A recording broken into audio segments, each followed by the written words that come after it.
Hello, this is my presentation on differentiated instruction, and my name is Kaylee Malloy.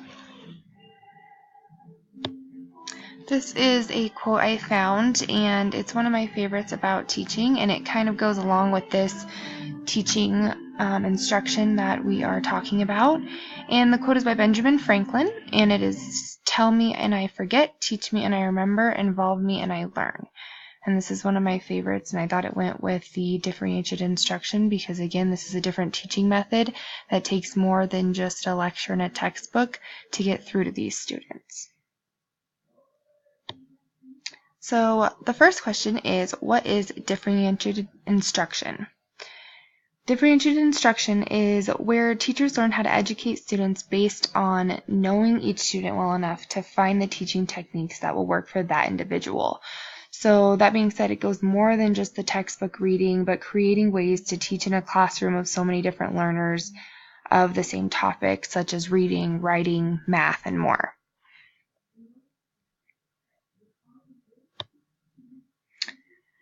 How do teachers differentiate instruction?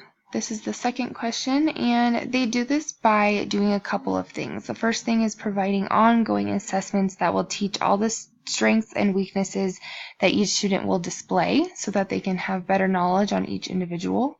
They also can recognize the diverse learners that they have in each classroom to work more with these students one-on-one to make sure that they get the attention that they need. Another thing that educators can also do is incorporate group work, and this is a great technique to use to get interactions between students, to get discussions out there, and so that the teacher can observe the ways that they interact with each student and what they know when they are placed alone or in a group setting. And another responsibility for the teacher is to have problem-solving techniques, to be in charge of finding new ways and activities to explain the topic that the classroom is learning about. So this can be the interactive games like we talked about, different activities, interactive reading, the group work, and so on. And finally, another technique that I've learned can be very helpful is just the use of choice. And this being said, the choice meaning that the students can be allowed to choose a reading material or an activity occasionally, and this could be great way to get a kind of varied the interest between students and be more interactive between their interest, and it kind of piques their interest with different things as well, which creates a way that they want to learn and they crave to learn when they are given the opportunity to kind of play it out themselves.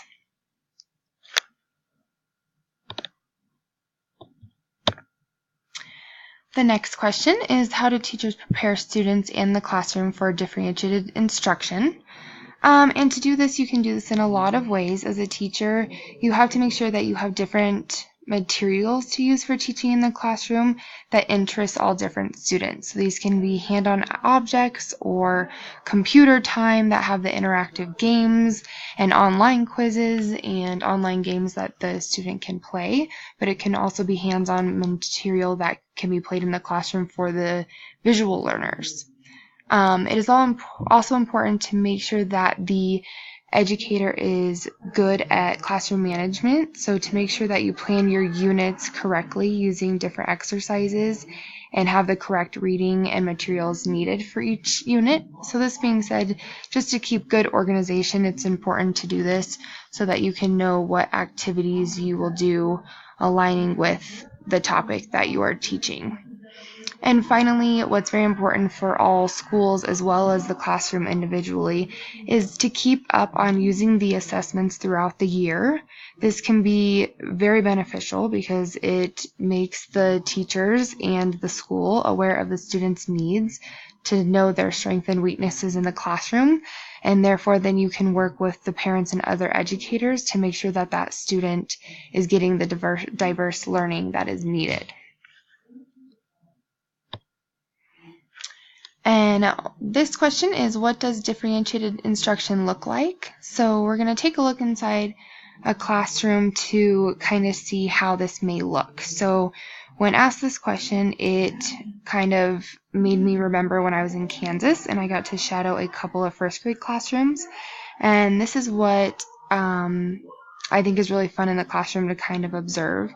So when I was in there, I did notice differentiated instruction played out by the educator, and the subject that they were on was reading, and interactions between the teacher and students are important. So therefore, the teacher provided a read aloud so that the interaction could take place and the students can hear the words being said and use their cognitive thinking to comprehend parts of the reading. So for an activity after they can use for the reading is they can use response journals, and that's what they did in the classroom. And in doing so, they would write a summary of what they just read out loud and heard from the teacher, or took turns reading. So this helps teachers know if comprehension is a problem, as well as writing skills and so on. And next, the teacher kind of used a tiering techniques, which made other books that related to the one they used in the lessons. They were set out and the students were able to choose one, and they were on all different levels so that students were not just restricted by one level. It could be different reading levels for all students, but on the same topic. And this was helping with diverse learners be able to pick the correct category for that individual and the skill level that that student was on. So these are ways, again, using activities in different ways and different learning materials, the group work, being interactive, and getting kids to ask the question of why and how and see in that way and also pique their interest. These are all good ways that can be used in the classroom and how it kind of looks like when you take a look inside a classroom that uses this technique. And then we look at 3 ways of teaching that is not considered differentiated instruction, and we kind of can pinpoint why these are not considered this type of instruction. So the first one is the classroom that gives instruction only by lecture.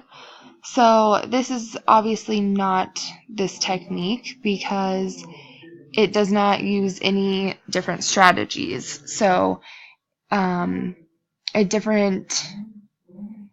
without using those different strategies, they only are teaching in one way, which is not the way that all students can learn.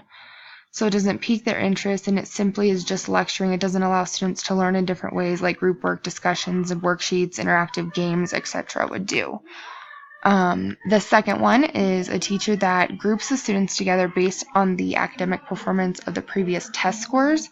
So simply placing the students in a group based on past achievements is not the technique because the teacher is not assessing current updated knowledge that the student can use to see the strengths and weaknesses. So going on past scores, you're not seeing the updated strengths and weaknesses that the educator should be working on with the student or challenging them on if it is a strength. So in doing so, they both are very important. And the last is a teacher that gives bonus points for class participation. So although I think this is a good technique, I also think that this should not be given for the class just based on that, because you should be based on pushing yourself with the knowledge that you earn and the effort that is given as well. So participation is good, but I think you need to be pushed a little bit more, so I don't think this is considered this technique of teaching. And this concludes the presentation. And again, just going back, that differentiated instruction is where the student learns how to educate students based on knowing each student well enough to find out different techniques of teaching. And that concludes it. Thank you so much.